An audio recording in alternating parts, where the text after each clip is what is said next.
Student ভিসার file প্রসেসের মোটামুটি শুরু থেকে শেষ পর্যন্ত প্রসেসটাকে যদি একটু ডিটেইলসে বলতেন। আচ্ছা, স্কাইপি টেস্ট থেকে শুরু করে মানে বিভিন্ন ভিসা আছে। ভিসা হচ্ছে এক একটা দরজা, ঠিক আছে? সো এই দরজাগুলোর চাবি হচ্ছে জাপানিজ ল্যাঙ্গুয়েজ, ঠিক আছে? ওর নিজের ইনশোরা খারাপ হয়েছে না, পুরো বাঙালির ইনশোরা খারাপ হয়েছে। সেটাই। এই জায়গায় ইন্ডিভিজুয়াল পার্সন চিনেন, ও চীনে কান্ট্রি। কান্ট্রি চিনে, হ্যাঁ। জাপানে আসার জন্য ল্যাঙ্গুয়েজ প্রোগ্রামে 3-4টা তো আপনার সেশন আছে, যেমন April session, July session, October session. এখন কোন সেশন আপনার আসা বেটার? কারণ বাংলাদেশে যেহেতু বলে দেই, এটা বললে অনেক এজেন্সি হয়তো বা আমার অ্যাম্বিভ্যালেন্ট যাবে, যদি আমি সেম ট্র্যাকের মানুষ। বাট তারপরেও জিনিসটা হচ্ছে while it is a customer service, আমার কাস্টমারের জানার অধিকার আছে, হ্যাঁ। সো দ্য থিং ইজ যে আপনি যেই স্কুলে যাচ্ছেন সেই স্কুলের ওয়েবসাইট অ্যাড্রেসটা অবশ্যই এজেন্সির থেকে নেবেন, ঠিক আছে? কারণ প্রত্যেকটা স্কুলের ওয়েবসাইটে তার টিউশন ফি কত সেটা হচ্ছে দেওয়া থাকে। হ্যাঁ, সব মিলে এভারেজে কত টাকা খরচ হতে পারে বাংলাদেশে টাকা? আচ্ছা, এই খরচটা ডিপেন্ড করে হচ্ছে, অনেকটাই ডিপেন্ড করে হচ্ছে টিউশন ফির উপরে, ঠিক আছে? ওহাইও গোজাইমাসু মিনাসান, হোগেনকি দেসু কা? কি অবস্থা সবার? আমি সৈকত ভাই জয়, জাপানের হিরোশিমা থেকে। প্রতিদিনের মতো আজকে আমরা জাপান সম্পর্কে আরেকটা গুরুত্বপূর্ণ টপিক নিয়ে হাজির হয়েছি, যেই টপিকটা আপনাদের ফেসবুক পেজ এবং কমেন্ট বক্সে প্রচুর পরিমাণে আসে। এই কারণে আমরা যেহেতু স্টুডেন্ট বিষয়ে আছি, আমার নিজের এক্সপিরিয়েন্স এবং আমার সাথে আরো দুজন গেস্ট আছে, যেও স্টুডেন্ট বিষয়ে আসছে এবং অন্যজন স্টুডেন্ট বিষয় ছিল, এখন একটা এজেন্সিতে কাজ করতেছে, যেখানে স্টুডেন্ট ভিসা, ওয়ার্ক ভিসা, বিভিন্ন ভিসা ক্যাটাগরি নিয়ে কাজ করতেছে ওই এজেন্সি। তো আমরা আমাদের গেস্টের সাথে প্রথমে পরিচয় করাই দিই। এ হলো আমাদের সবুজ, আগের 2 ভিডিওতেও ছিল, এর আর পরিচয় করার মতো মনে হয় না যে কিছু আছে। আজকে আমাদের যে বিশেষ অতিথি, যে এই ব্যাপারে পারদর্শী, আমরা তার সাথে পরিচয় করাই দিই। আসসালামু আলাইকুম, আমি মোহাম্মদ ইকবাল হোসেন। আমি 2019 সালে জাপানে আসি, জাপানের হিরোশিমাতে। তো হিরোশিমাতে স্টুডেন্ট ভিসায় আসি। প্রথমে ল্যাঙ্গুয়েজ প্রোগ্রাম শেষ করার পরে সেনমনগাক্কো শেষ করে এখন একটা ফুল টাইম জব করতেছি। তো যেমনটা সৈকত একটু আগে বললো যে হচ্ছে একটা এজেন্সিতে কাজ করতেছে। এজেন্সি মেইনলি হচ্ছে এটা জাপানের রিক্রুটিং এজেন্সি বলে আর কি, জিনজাই হাকেন। তো এই কোম্পানিতে মেইনলি হচ্ছে আমরা স্টুডেন্ট ভিসা নিয়ে কাজ করতেছি, জব ভিসা নিয়ে কাজ করতেছি। মোটামুটি যতগুলা ক্যাটাগরিতে জাপানে আসা যায় সবগুলা ক্যাটাগরিতে আমাদের কিছু না কিছু টাচ আছে। সো দেখা যাক, আজকে আড্ডা দিতে দিতে হয়তোবা আপনাদেরও হচ্ছে ইনফর্ম করার চেষ্টা করব যে কিছু কিছু ইম্পর্টেন্ট বিষয়, আপনাদের প্রশ্নগুলো আনসার দেওয়ার ট্রাই করব। Thank you. হ্যাঁ, পরবর্তীতে এই যে মাঝখানের ব্যক্তিরা জিজ্ঞাসা করে দেওয়ার জন্য উদাল পাতাল করতেছে, ভাই কিছু বলবানি? ভাই কাহিনী হচ্ছে লাইক আছে ভাই অনেক সিম আছে ইউরোশকো নেগাইশন আছে। এখন হচ্ছে কাহিনী হচ্ছে, মনে করেন এই যে হোস্ট হচ্ছে মনে করেন পুরা ওই যে জাপানিয়াকে মতো 2 ফিট আর কি। মনে করেন এতদিন হচ্ছে মনে করেন কাউরে পাইতেছেন, এর লাগে গরিব দিয়ে কাম সারাইছে। আপনাদের সাথে বক বক করার লেগাতে একজন লোক লাগবো, পাগলটা আছে তারা দিয়ে বক বক করে কতক্ষণ, কিন্তু কথা শুরু করলে কথা শেষ করে না। তো এখন আজকে স্পেশাল গেস্ট আমাদের হচ্ছে গণ্যমান্য গণ্যমান্য মহান ব্যক্তি। সরি, এখন উল্টা কিছু কই নিতে গেছিলাম। আমাদের পুরা ফুকি আমাদের খুবই ফেমাস বড় ভাই। তো আজকে অবশ্যই আপনারা এই ভিডিও কোনোভাবে মিস করবেন না। আর ভাইকে হয়তো বা আর কোন বছর দেখতে পারেন। সো না এখন থেকে রেগুলার হওয়ার ট্রাই করব। ও শিট, অবশ্যই না, যদি হোস্ট হচ্ছে আর কি রিমুনারেশন দেয়, হোস্ট ফ্রিতে যদি খাটাইতে চায় তাহলে সেটা আলাদা বিষয়। হ্যাঁ, দেখা যাক, এটা আসলে ডিপেন্ড করবে এখন অডিয়েন্সের উপরে। আসলে এখন হচ্ছে মনে করেন হোস্ট তো কি আর বলবো, আমরা থাক আর বলবো না আর কি। এখন কথা হলো, আমরা আগের ভিডিও যেগুলা কথা বলছি, এটা আমি আর সবুজ আমাদের নিজেদের জায়গা থেকে নিজেদের এক্সপিরিয়েন্স শেয়ার করছি। এর মাধ্যমে যতটা সম্ভব আমরা ম্যাক্সিমাম তথ্য আপনাদের প্রোভাইড করার চেষ্টা করছি আমাদের রিয়েল এক্সপিরিয়েন্স থেকে। কিন্তু আজকে যেহেতু ইকবাল ভাই আছে, সে স্টুডেন্ট ভিসা নিয়ে কাজবাজ করতেছে, তো স্টুডেন্ট ভিসা সংক্রান্ত আপনাদের যত ধরনের জটিলতা আছে, আমি মনে করি যে ডকুমেন্টেশন নিয়ে যে প্রবলেম থাকে, যত প্রকার সমস্যা আছে আমি চেষ্টা করব এগুলা কোশ্চেন করে বের করে আনার। আর এখন তো দেখা গেল আমাদের টেম্পার খুবই শর্ট, 1 মিনিটের শর্টস অথবা 30 রিলস দেখে আমরা অভ্যস্ত, কিন্তু আমার মনে হয় এই ভিডিওটা একটু লং হইতে পারে। তো আপনি যদি জাপানের ব্যাপারে আগ্রহী থাকেন, মেইনলি স্টুডেন্ট বিষয়ে কিভাবে আসতে চান, তো এই ক্ষেত্রে আমার মনে হয় এটা তো আসলে বিদেশ যাওয়াটা একটা লং প্রসেস, হ্যাঁ, অবশ্যই। কারণ Definitely. 3 মাস 4 মাস জাপান। 6 মাস ব্যাপারটা তো এমন না, এটা একটা লং প্রসেস। রাইট।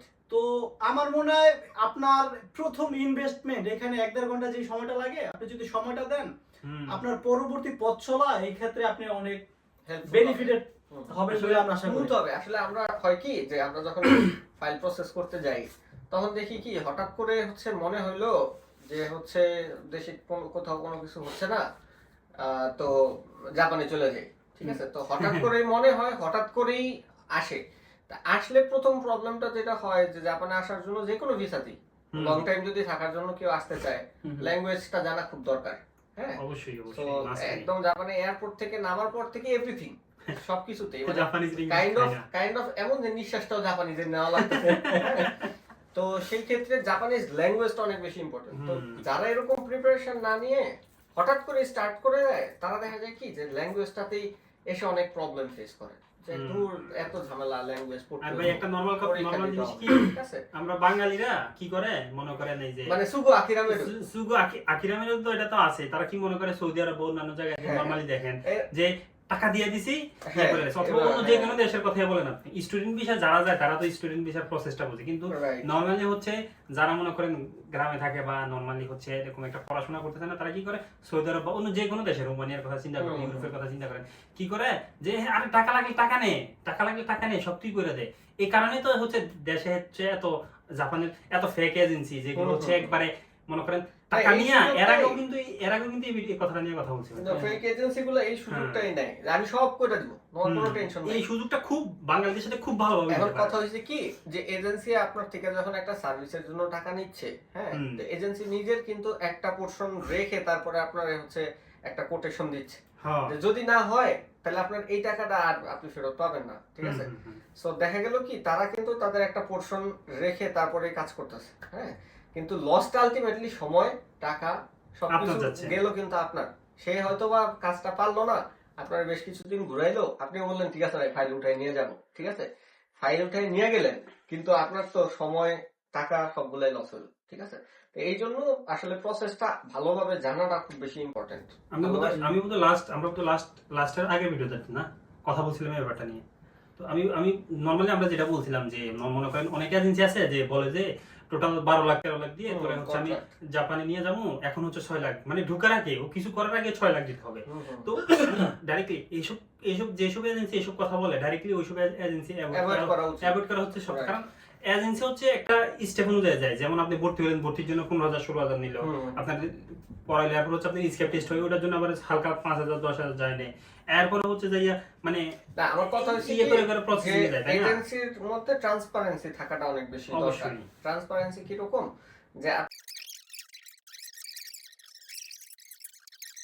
এখন প্রথম প্রশ্ন হলো আপনার বিদেশে যাওয়ার ক্ষেত্রে, যেমন উন্নত কান্ট্রি যেগুলো আছে আপনার ইংলিশ ভাষাভুক্ত না, যেসব ধরেন জার্মান অথবা জাপান এই ধরনের যেসব চায়না, কান্ট্রিগুলো, হ্যাঁ, এই ক্ষেত্রে ভাষার গুরুত্বটা কিন্তু খুবই বেশি। হ্যাঁ, দেখা গেল আমরা ইন্টারন্যাশনাল ল্যাঙ্গুয়েজ বা সেকেন্ড ল্যাঙ্গুয়েজ হিসেবে ইংরেজি ধরলেও এইসব কান্ট্রিতে থার্ড ল্যাঙ্গুয়েজ ফোর্থ ল্যাঙ্গুয়েজ হিসেবে ইংলিশ আসে না, কারণ ওদের প্রথম দ্বিতীয় তৃতীয় ওদের জাপানি ভাষায়। এই ক্ষেত্রে কেউ যদি স্টুডেন্ট ভিসার ক্ষেত্রে জাপান চুজ করে, তো প্রথমে কি প্রসেসিং এর ভাষার ব্যাপারটার দিকে নজর দেওয়া উচিত নাকি ডকুমেন্টেশনে যাওয়া উচিত? আচ্ছা, এই জায়গায় ইম্পর্টেন্ট হচ্ছে ভাষা। হ্যাঁ, কারণ কি যে জাপানে আসার ক্ষেত্রে আমি যদি বলি যে জাপানে বিভিন্ন ভিসা আছে, ভিসা হচ্ছে এক একটা দরজা, ঠিক আছে। সো এই দরজাগুলোর চাবি হচ্ছে জাপানিজ ল্যাঙ্গুয়েজ, ঠিক আছে। সো জাপানিজ ল্যাঙ্গুয়েজ যদি কেউ না জানে, জাপান যে কোনো ভাবে চলে আসলো, আসার পরে তার লাইফ মানে জিন্দেগিতেই লাইফ ফেল হয়ে যাবে, এরকম একটা জাপানে আসার পর পড়ার চান্স নাই, রাইট, করার চান্স নাই। আর তার চেয়ে বড় কথা হয়েছে যে মানে অন্যান্য দেশের হিসাব আলাদা, অন্যান্য দেশে ইংলিশটা ইংলিশের মতো করেই বলে, কিন্তু জাপানিরা জাপানের ইংলিশরেও হচ্ছে জাপানিজ করে ফেলছে। যেমন আমি যদি বলি যে হচ্ছে ওল্ড ঢাকা, ঠিক আছে, উর্দু ঢাকা, ঠিক আছে। সো আপনি জাপানিজদের ইংলিশ শুনলে নিজের ইংলিশ ভুলে যাওয়া লাগবে, এরকম একটা বিষয়। ল্যাঙ্গুয়েজটা সবার আগে শুরু করা দরকার।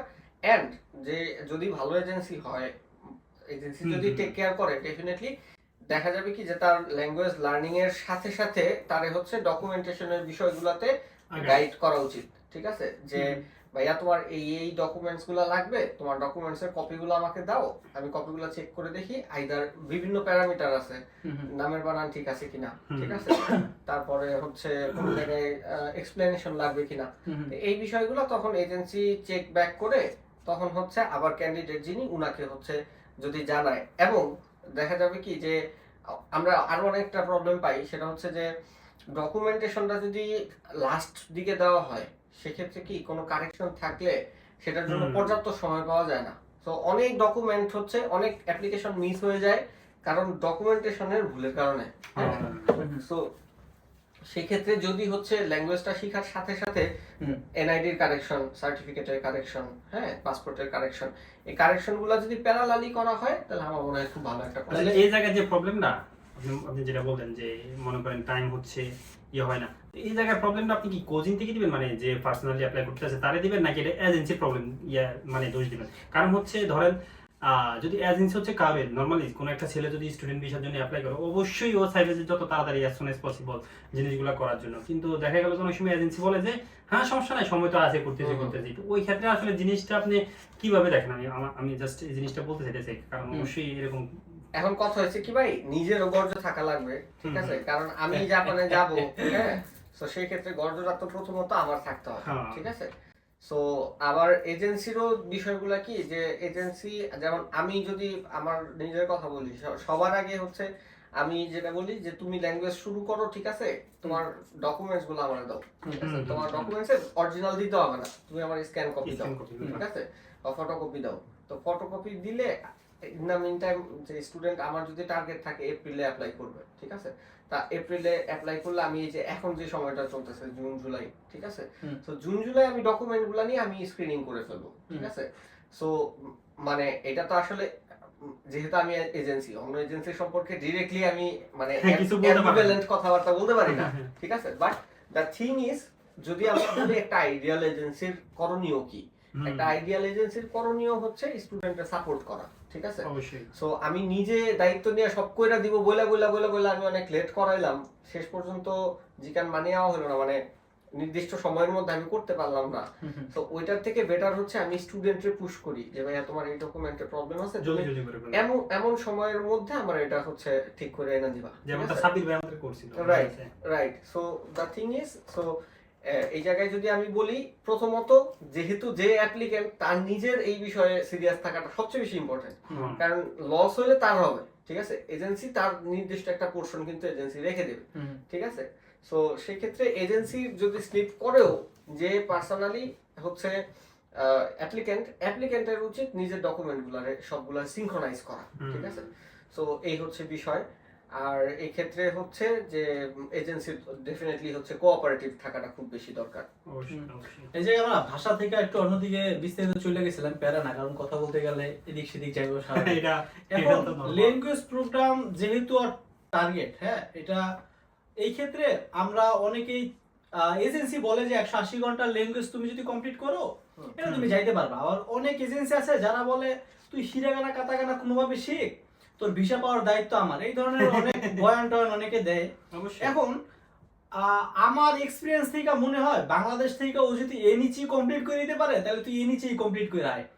এই ক্ষেত্রে আপনার কি মনে হয় যে ন্যূনতম N5 নাকি N4 কোন লেভেল পর্যন্ত পাস করে আসলে জাপান লাইফে, স্কুলে হোক অথবা জবের ক্ষেত্রে হোক অথবা জাপানে আসার পরে ওর যেই ধরনের কাজকর্মগুলো করতে হইব এইগুলো আরামসেই করতে পারবো, কোনো ঝামেলা হইব না।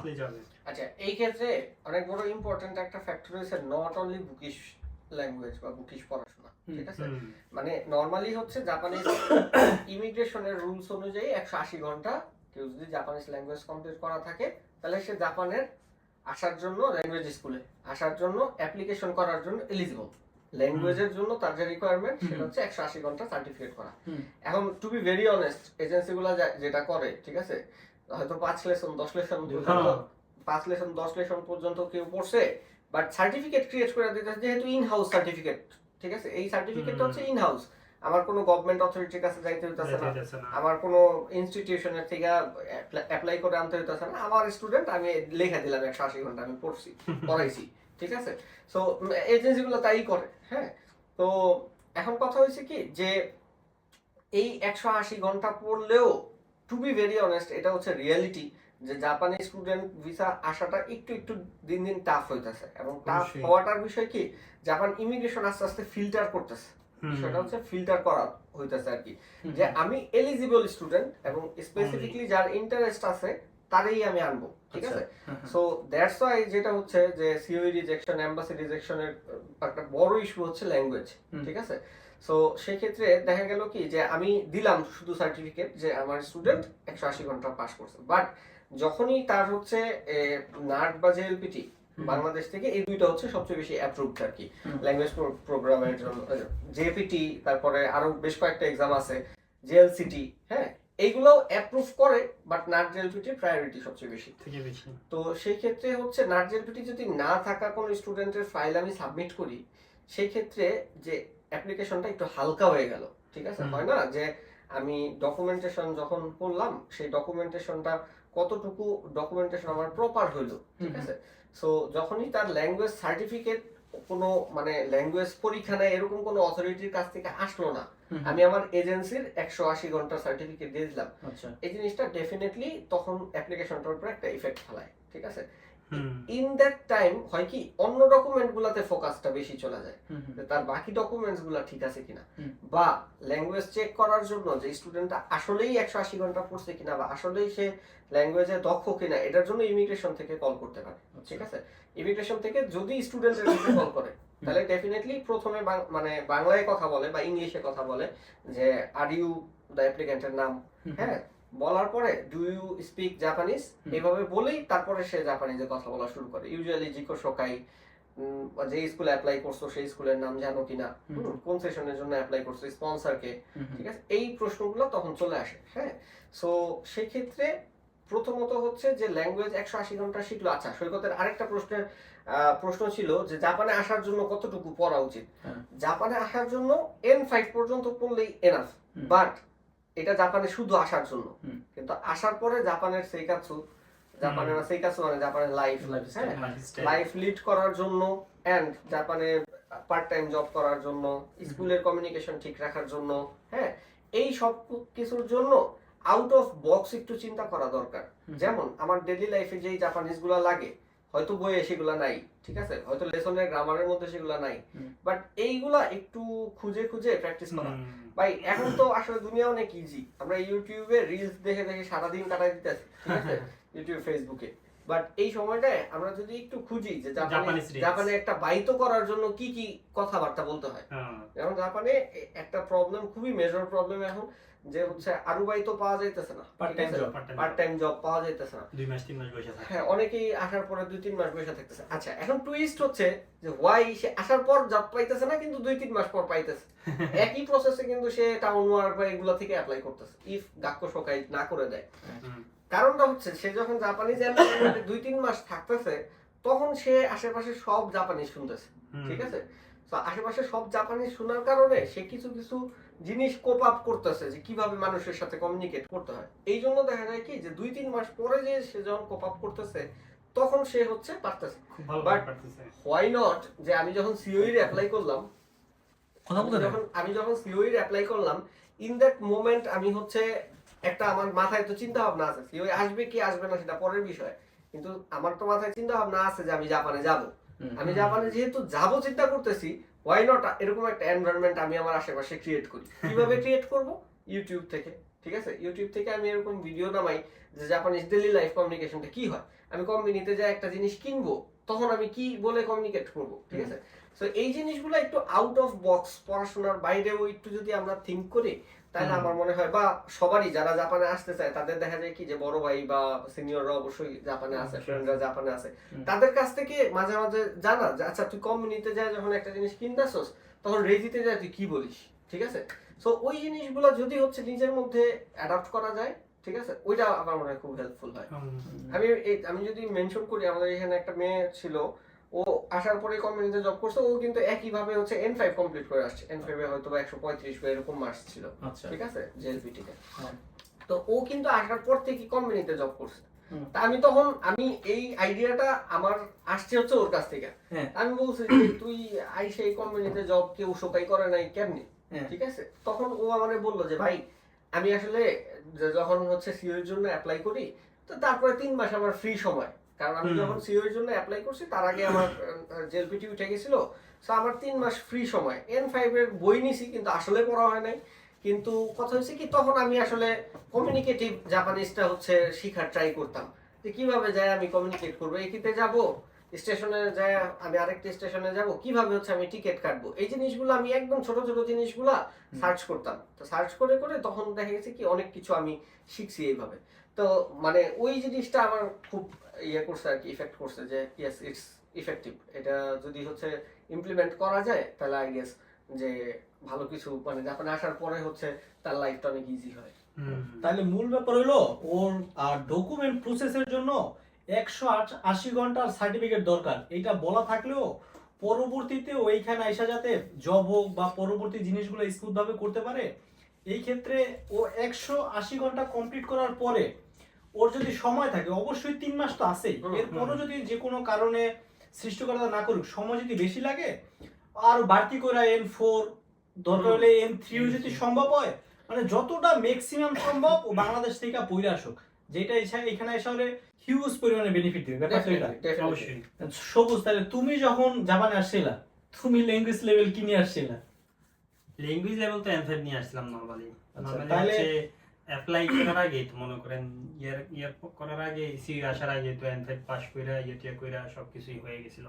সো আসলে ইকবাল ভাই একটু আগে যে কথাটা বললো যে রিলস, ফেসবুকে তো রিলস দেখতেই থাকি বা ইউটিউবে রিলস দেখতে থাকি, এই জিনিসগুলো আসলে ওইভাবে তখনও করা হয় নাই। নরমালি যেটা বললো যে আমি জাপানে যাই আর কিভাবে কি করব, এই জিনিসগুলো আসলে ওই সময় যদি মাথায় আসতো। আচ্ছা, আমি সবুজ একটু ইন্টারাপ্ট করি। আরেকটা বড় বিষয় হচ্ছে, আমি যদি আমার নিজের কথা বলি, আমি কিন্তু স্টুডেন্ট হিসেবে খুব ভালো ছিলাম তা না, ঠিক আছে, এন্ড আমাদের বড় একটা লস ছিল হচ্ছে করোনার সময় আমাদের প্রায় 6-7 মাস ক্লাস হয়নি। আচ্ছা, সো দ্যাটস ওয়াই আমি ল্যাঙ্গুয়েজ স্কুলে আমরা কিন্তু N2 কমপ্লিট করতে পারিনি। N2 কমপ্লিট করার কথা থাকলো, আমরা N2 কমপ্লিট করতে পারিনি, N3 পর্যন্ত আমরা ল্যাঙ্গুয়েজ স্কুলে কমপ্লিট করছি। তো বাট মানে তোরা যেহেতু হচ্ছে আসিস স্কুলে, হচ্ছে এখনো কিন্তু আমার কথা শুনলে বা আমার নাম শুনলে সেন্সেরা মনে করতে পারে না সেন্সের আপনার কথা কইতো, হ্যাঁ ঠিক আছে। এটার একমাত্র কারণ হচ্ছে আইসাৎসু, ঠিক আছে, এটা অনেক বেশি ইম্পর্টেন্ট। আইসাৎসু মানে হলো গ্রিটিংস। আমাদের বাংলাদেশি স্টুডেন্টদের খুব অ্যাটিটিউড, মানে এই অ্যাটিটিউডটা খুব খারাপ। যে অ্যাটিটিউড কি, যে সেন্সে আমারে ওহাইও গোজাইমাস বললো না, আমি কেন সেন্সের আগে বলবো, ঠিক আছে। সো এই ব্যারিয়ার যতদিন পর্যন্ত আপনারা না ভাঙতে পারবেন, ঠিক আছে, ততদিন পর্যন্ত হচ্ছে মানে ল্যাঙ্গুয়েজ আসলে শেখা পসিবল না, ঠিক আছে। আইসাৎসু অনেক বেশি ইম্পর্টেন্ট, কারণ জাপানিজরা একটা জিনিস খুব ফলো করে, সেটা হচ্ছে যে সাইশো নো ইনশো। ওই যে এর আগে একটা ভিডিওতে প্রথম দর্শন, সাইশো নো ইনশো মানে হচ্ছে ওই যে বাংলায়ও বলে না যে ফার্স্টে দর্শনধারী তারপরে গুণ বিচারী, ঠিক আছে, জাপানিজরা ওইরকম, ঠিক আছে। প্রথম দিন আপনারা যেইভাবে হচ্ছে দেখবে সেইভাবেই হচ্ছে আপনারা ট্রিট করবে, হ্যাঁ। তো সেই ক্ষেত্রে প্রথমে আসার পরে ভাই এটা খুব কমন জিনিস যে হচ্ছে কনিচিওয়া, ওহাইও গোজাইমাস, ঠিক আছে, তারপরে হচ্ছে ওৎকারে সামাদেস, ঠিক আছে, মানে এই যে গ্রিটিংস গুলা, ঠিক আছে, বা আপনি নিজের থেকে জিজ্ঞেস করেন, আমরা বলি না যে ভাই কেমন আছেন, ঠিক আছে, ওইরকম যে সেন্সেই ওয়া ও গেনকি দেসু কা, হ্যাঁ। তো এইভাবে করে বললে হয় কি যে সেন্সের বা জাপানিজ শুধু সেন্সেই না, কাজের ক্ষেত্রেও যারা আছে তাদের সাথে একটা গুড রিলেশন আপনার তৈরি হবে, ঠিক আছে, অঘোষিত একটা গুড রিলেশন। এই গুড রিলেশনের থ্রুতে আপনি আপনার জাপানিজ ডেভেলপ করতে পারেন, ঠিক আছে। কারণ মানে আমি হয়তোবা নেক্সট কোনো এপিসোডে আমি হচ্ছে একটা টি শার্ট করে আসবো না, আমার টি শার্টের মধ্যে লেখা ছিল নিহঙ্গো পেরা পেরা ডট ডট ডট, হ্যাঁ। তো নিহঙ্গো পেরা পেরা মানে হচ্ছে জাপানিজ ল্যাঙ্গুয়েজ ফ্লুয়েন্ট, ঠিক আছে। তো এই টি শার্ট দেখে মানুষজন হচ্ছে তখন মানে কথা বলতে আসতো, ঠিক আছে, যে হচ্ছে এই টি শার্ট মানে কই থেকে পাইছো, এই টি শার্ট বেসিক্যালি ডিজাইন করে প্রিন্ট করা। তো সেই ক্ষেত্রে তখন আমি বলতাম যে নিহঙ্গো পেরা পেরা তেন তেন তেন মানে হচ্ছে ডট ডট ডট, এই ডট ডট ডটের মানে হচ্ছে আমি ফ্লুয়েন্ট হইতে চাই।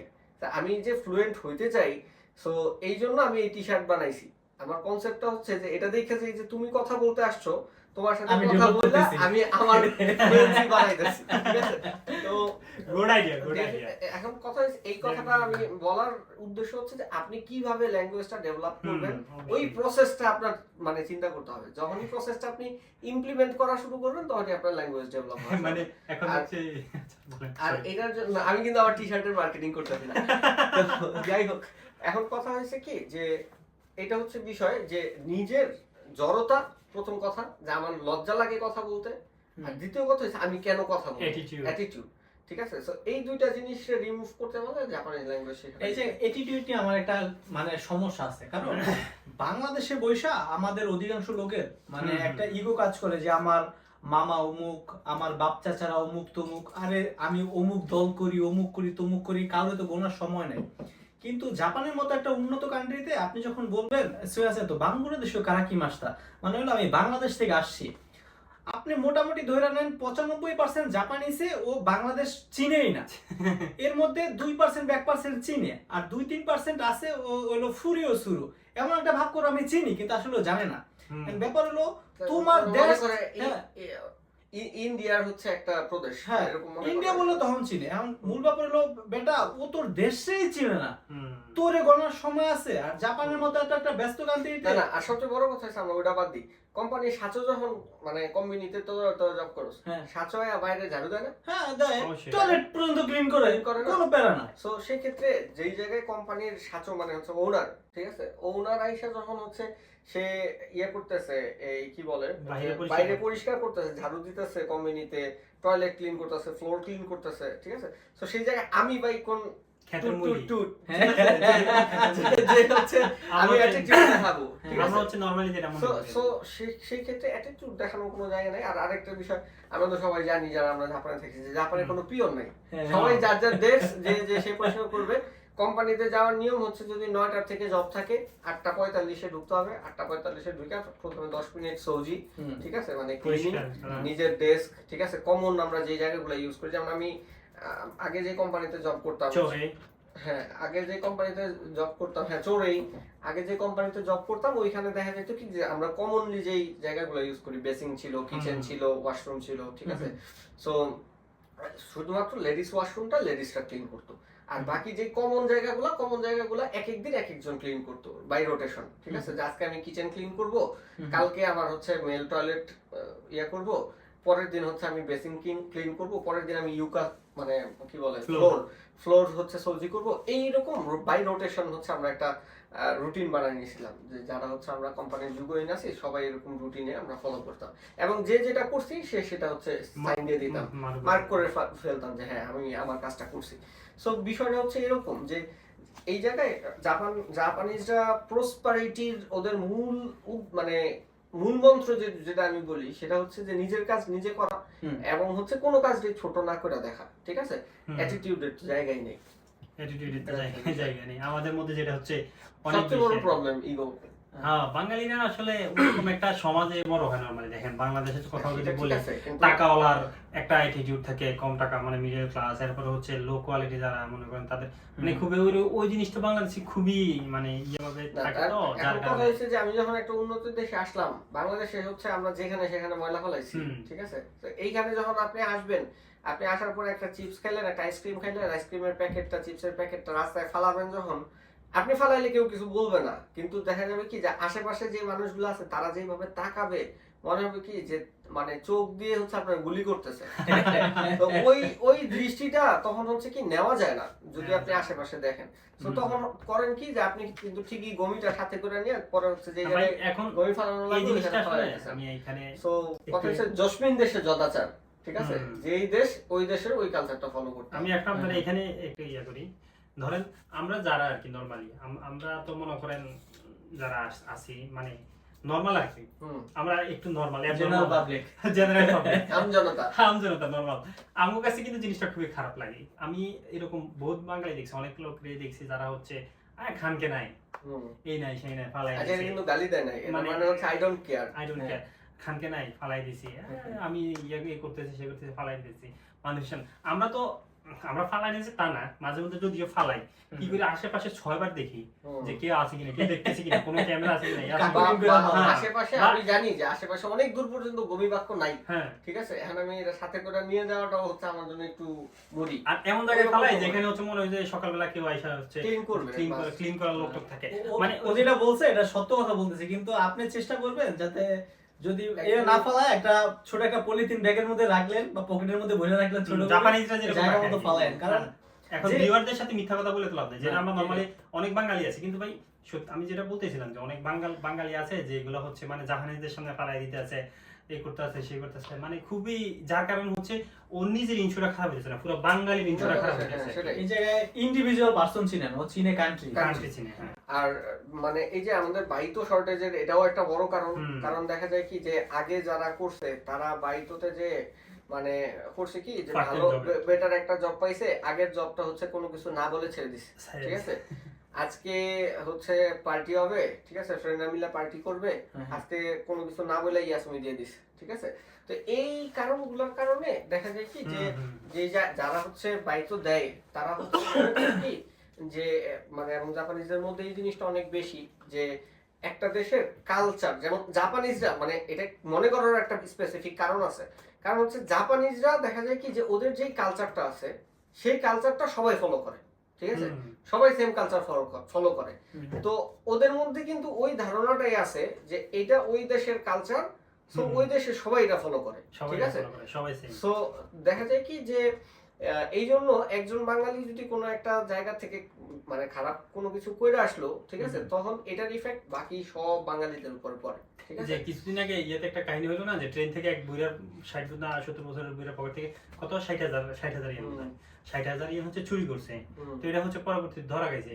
তো এখন নিউজে যখন এটা মানে ইয়ে করে ব্রডকাস্ট করে তখন তো এটা হচ্ছে ওই ছেলের নামে বলতেছে না, পুরো বাংলাদেশি জিন। প্রথমে তার নামের আগে বলতেছে বাংলাদেশি জিন, তারপরে অমুক। এটা হচ্ছে আমাদের শরম না হয়, মানে আমাদের জন্য পুরো একটা শেম। এই যে একটা মজার ব্যাপার হলো, ধরেন আপনি জাপান আইসা যখন খারাপ কিছু করবেন তখন ও দেশটারে দুইলা গালি দিবে, কিন্তু যখন আপনি ভালো কিছু করবেন তখন শুধু আরিগাতো মানে আপনার থ্যাঙ্কস দিল। এই বেশি কিছু না। এটা হচ্ছে আমরা মাঝে মাঝে ডিসহার্টেড হই যে এত কিছু করলাম শুধু থ্যাঙ্কস, ঠিক আছে, বাট দ্য থিং ইজ এটাই আপনার জব, ঠিক আছে, এটাই আপনার ফলো করার কথা, ঠিক আছে।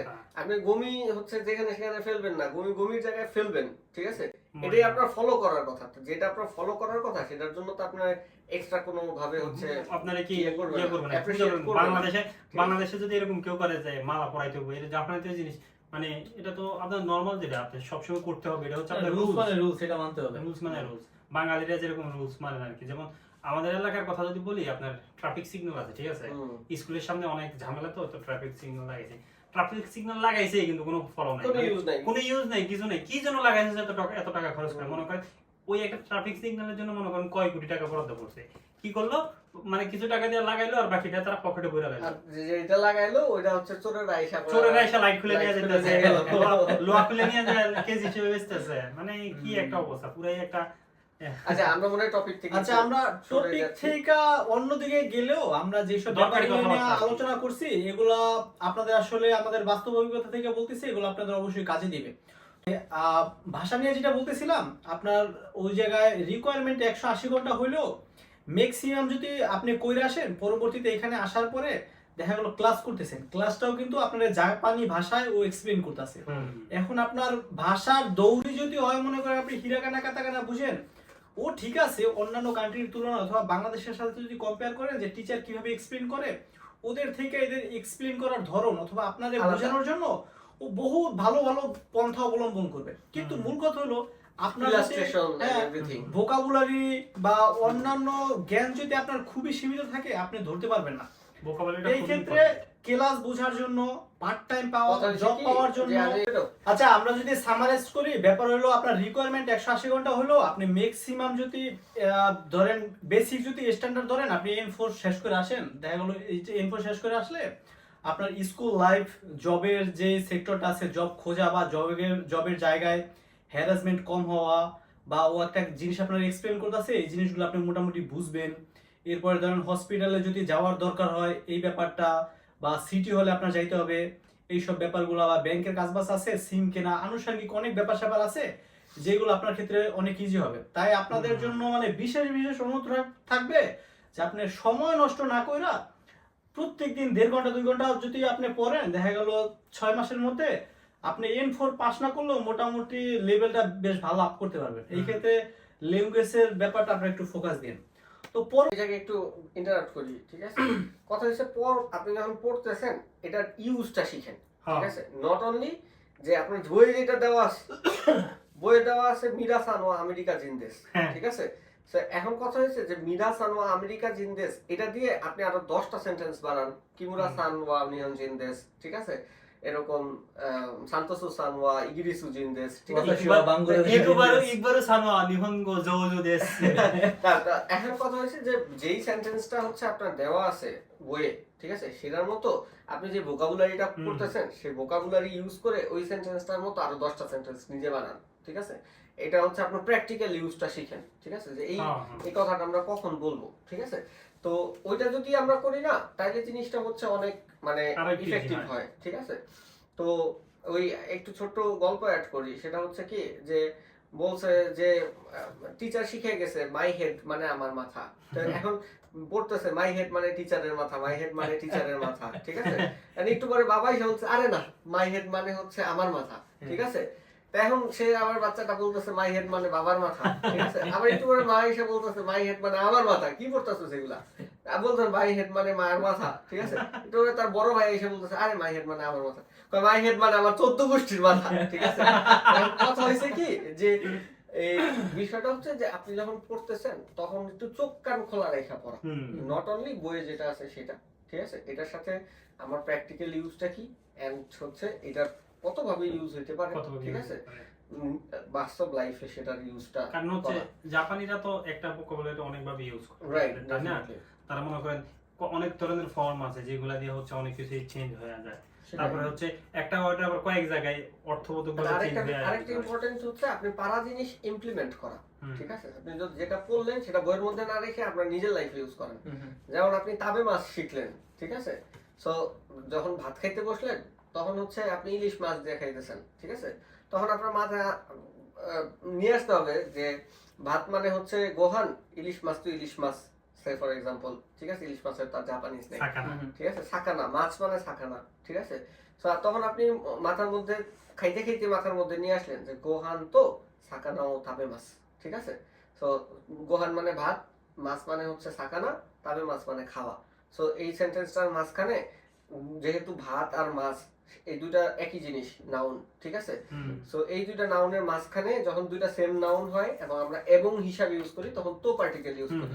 সো তো পার্টিকেলটা আপনি তখন বসাইলেন, তাহলে আপনার তো পার্টিকেলের ইউজটা আপনার শেখা হয়ে গেল, ঠিক আছে? তারপরে হচ্ছে ট্রানজিটিভ ভার্বের আগে ও বসে, ঠিক আছে? তাহলে সাকানা তো গোহান ও তাবে মাছ দিয়ে আপনার একটা সেন্টেন্স তৈরি হয়ে গেল, ঠিক আছে? এটা আপনার বাস্তব লাইফের সাথে আপনি যেটা পড়লেন সেটা ইমপ্লিমেন্ট করলেন, এভাবে বললে থাকে। পরবর্তী ব্যাপার হলো জাপানে আসার জন্য ল্যাঙ্গুয়েজ প্রোগ্রামে 3-4টা তো আপনার সেশন আছে, যেমন April session, July session, October session.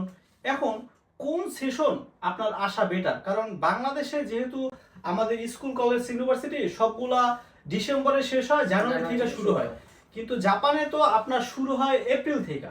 এই ক্ষেত্রে এই যে 3-4টা সেশন আছে এর মধ্যে কোন সেশনটা চুজ করা উচিত যাতে স্টুডেন্ট ভিসা পাওয়ার অপরচুনিটি অথবা জবের ক্ষেত্রে হোক বা আনুষঙ্গিক যে ব্যাপার স্যাপারগুলো আছে সবগুলো চিন্তা করে কোনটা ওর চুজ করা উচিত? আচ্ছা, সেক্ষেত্রে হচ্ছে জাপানের সেমিস্টার শুরু হয় হচ্ছে এপ্রিল থেকে, হ্যাঁ?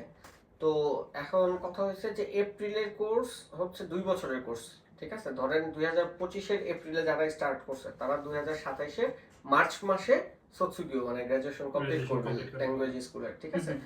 ঠিক জুলাইতে যারা আসছে, তারাও হচ্ছে একই সময়ে কমপ্লিট করবে। অক্টোবরে যারা আসছে তারাও একই সময়ে কমপ্লিট করবে।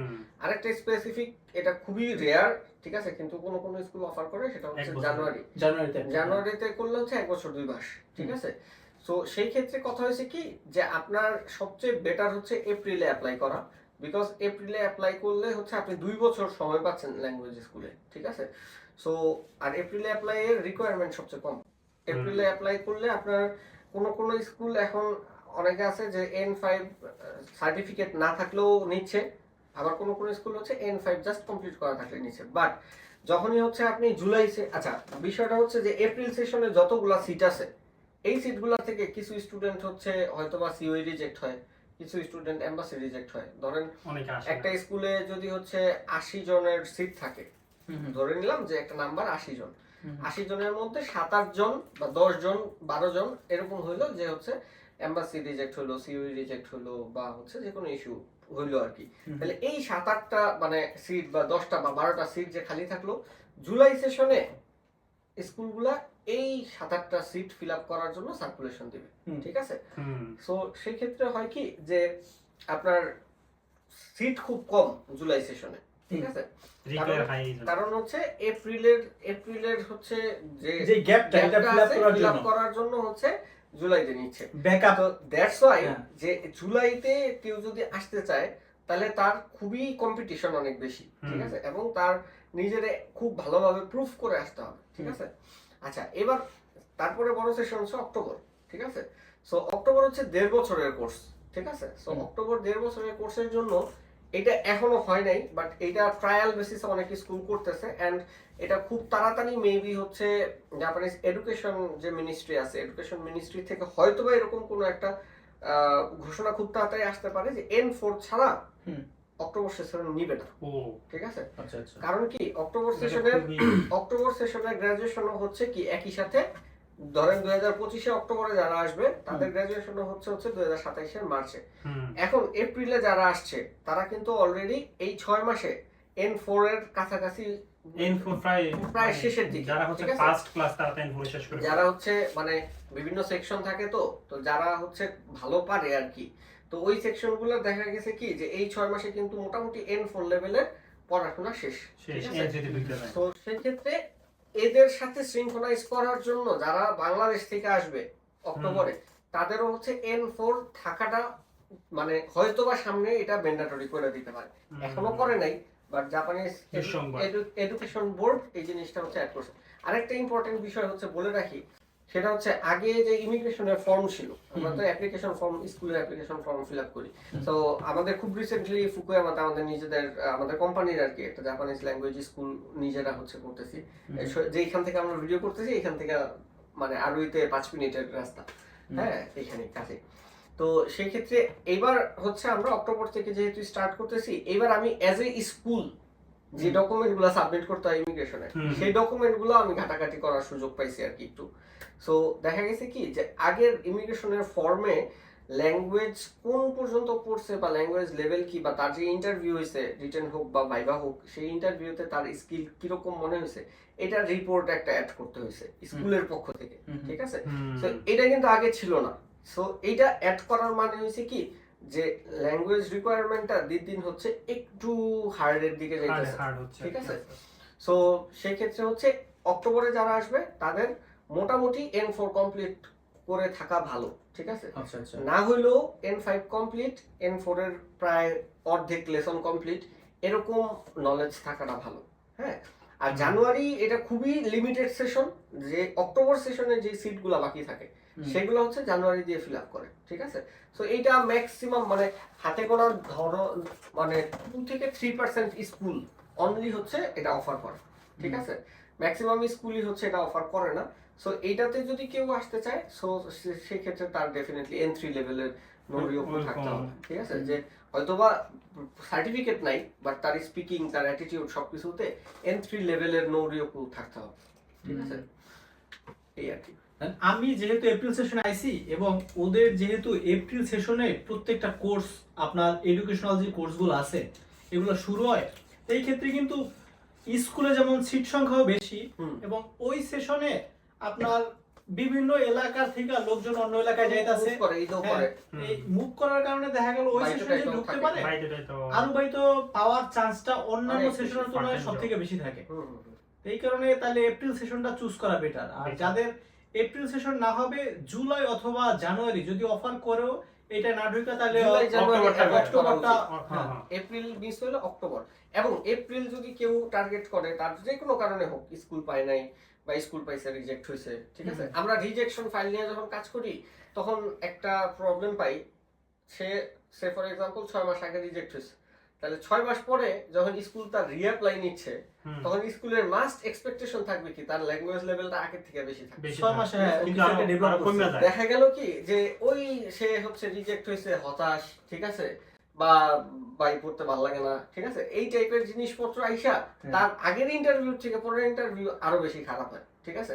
তো ওই জিনিসগুলা স্কুলগুলা হচ্ছে খুবই স্ট্রিক্টলি হচ্ছে এটা দেখে যে হচ্ছে তার 6 মাস পরে ল্যাঙ্গুয়েজ বেটার হওয়ার কথা, ঠিক আছে, সে মানে তার এই অবস্থা কেন, ঠিক আছে। তো এই কারণে যারা মানে অলরেডি প্রসেসে আছেন বা যারা অলরেডি একবার রিজেক্ট হয়েছেন আবার রিঅ্যাপ্লাই করার জন্য ট্রাই করতেছেন, ডেফিনেটলি এখন বাংলাদেশে যেহেতু নাট টেস্ট প্রত্যেক মাসে আছে, হ্যাঁ, ট্রাই করেন। যারা N5 কমপ্লিট করা আছে, কোনো কারণে রিজেক্ট খাইছেন, রিজেক্ট খাওয়ার অনেক রিজন থাকতে পারে, ভ্যালিড রিজন, ইনভ্যালিড রিজন, ঠিক আছে।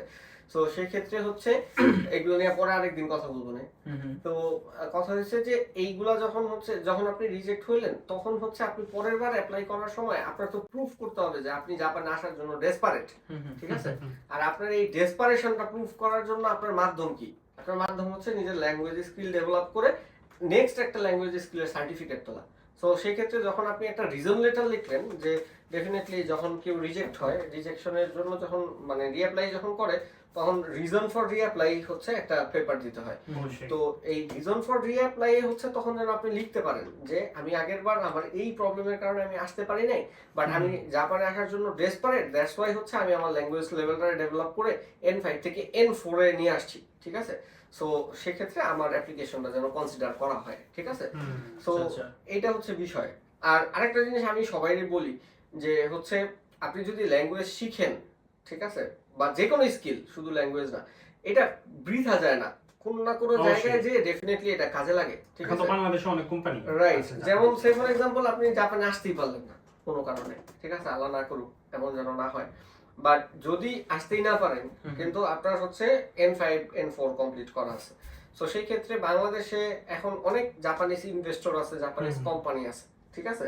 তো সেই ক্ষেত্রে দেখা যায় কি যে ওই কোম্পানিতে একটা সার্কুলেশন হলো, আপনি অ্যাপ্লাই করলেন, আপনার এক্সট্রা কারিকুলার অ্যাক্টিভিটিজ এর মধ্যে দেওয়া আছে যে আপনি জাপানিজ ল্যাঙ্গুয়েজ N4 পর্যন্ত কমপ্লিট, ঠিক আছে। তো আপনি হয়তো বা অ্যাপ্লাই করার সময় এটা জানেন না, কিন্তু আপনার সিভিতে আপনার এই স্কিলটা দেওয়া আছে। সো 100 জন যদি সিভি দেয়, ওই 100 জনের মধ্যে বাকি 99 জনের এই ল্যাঙ্গুয়েজ স্কিলটা নাই, আপনার আছে, ঠিক আছে।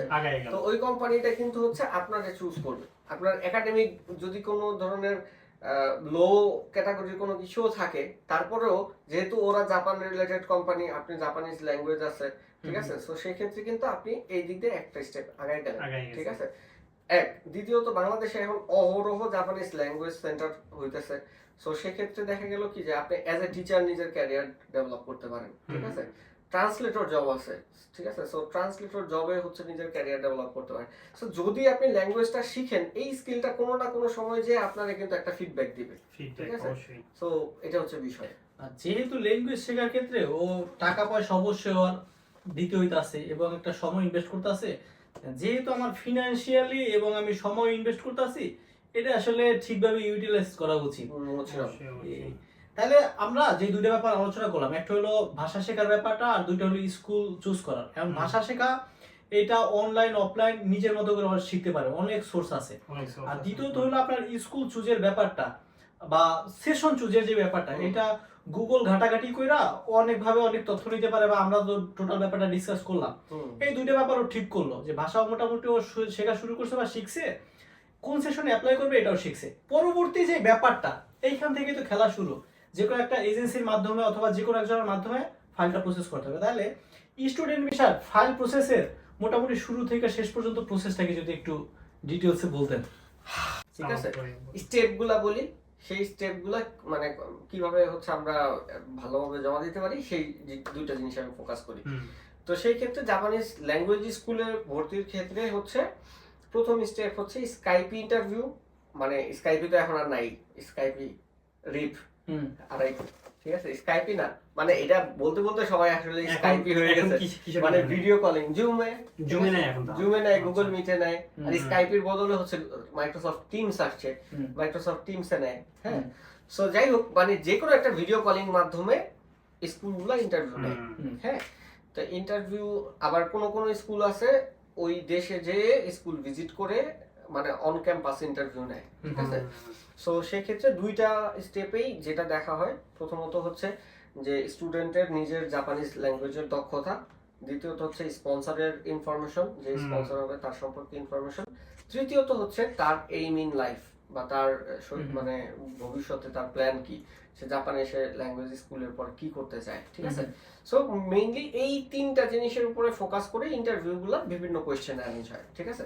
আর কেউ যদি মিন্নারো নিহঙ্গোর যে রেকর্ডিং গুলো আছে সেগুলো যদি কেউ বুঝে পড়ে তাহলে ডেফিনেটলি সেই স্কাইপ ইন্টারভিউ পাস করতে পারবে, ঠিক আছে। নরমালি যে কয়েক 70টার মতো কোশ্চেন থাকে, রাইট, ওইগুলো হয়ে গেলে হয়ে সো যায়। মিন্নারো নিহঙ্গোতে আমাদের যে কোয়েশ্চেন গুলো আছে সেই কোয়েশ্চেন গুলো বুঝে নিজের মতো করে আনসার রেডি করতে পারলেই স্কাইপ ইন্টারভিউ পাস করা সম্ভব। আচ্ছা, স্কাইপ ইন্টারভিউ পাস করার পরে যে স্টেপ, সেটা এজেন্সির সাথে এবার হচ্ছে স্কুলের কমিউনিকেশনটা তৈরি হয়, ঠিক আছে। তো স্কুলে হচ্ছে একটা নির্দিষ্ট টাইম ফ্রেম দেওয়া হয়। হ্যাঁ, ক্যামেরা দিকে তাকা। ওকে, স্কুলের হচ্ছে টাইম ফ্রেম দেওয়া হয়, ওই টাইম ফ্রেমের মধ্যে হচ্ছে স্কুলকে ডকুমেন্টের স্ক্যান কপি সাবমিট করতে হয়, হ্যাঁ। তো মানে বেসিক্যালি টাইম ফ্রেমটা হচ্ছে শুধু স্ক্যান কপি না, স্ক্যান কপি, তারপরে হচ্ছে ট্রান্সলেশন, এবং স্ক্যান কপি ট্রান্সলেশনের পরে হচ্ছে অরিজিনাল যে হচ্ছে ফাইলটা আছে, সো মানে গেমপন আর কি, যেটারে বলে যে অরিজিনাল সার্টিফিকেট, মার্কশিট বা ফ্যামিলি রিলেশনশিপ সার্টিফিকেট, এভরিথিং যেটা, ঠিক আছে। সো এই অরিজিনাল ফাইলগুলো তখন হচ্ছে স্কুল চায়। তো স্কুল অরিজিনাল ফাইলগুলো হচ্ছে নেওয়ার পরে, তো এই সময়ের মধ্যে হচ্ছে কমিউনিকেশনটা হচ্ছে পুরোটা এজেন্সির সাথে হয়। এজেন্সি এই ফাইলগুলো দেয়। ফাইলে এখানে যে ডকুমেন্টগুলো থাকে, ডকুমেন্টগুলো একটু টান দিয়ে নামটা বলেন।